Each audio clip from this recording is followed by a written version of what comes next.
version is because you can see, you get a really good sense of the mechanics of how this works with this. I have a fulcrum right here.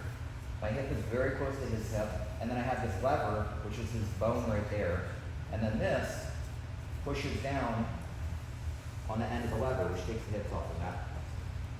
So this is the simplest version. The downside to this is that he can push my feet away pretty easily. He can use his foot to push my leg off super easily. So there's a lot of like wiggle room when my legs are not crossed, right?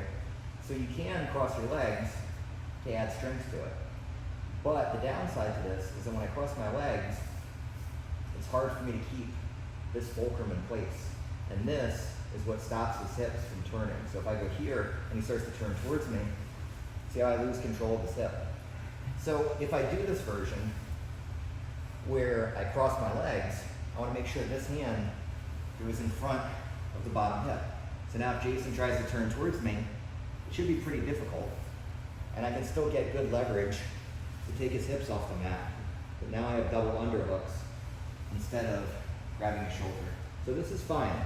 You can do this hand with this version. You can do it with this version. They're both totally okay.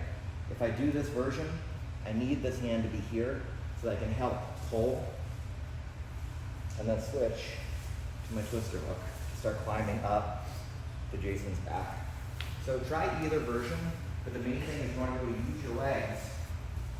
If you're doing this version, it's like riding a tiny little bicycle, and that crowbars your partner's hips off the mat. If you do this version, similar idea, you're still pushing down, but as soon as your partner's hip is off the mat, you're also keeping this arm very, very deep across your hip so you can't turn towards you. That make sense? Let's give it a shot. Thank you.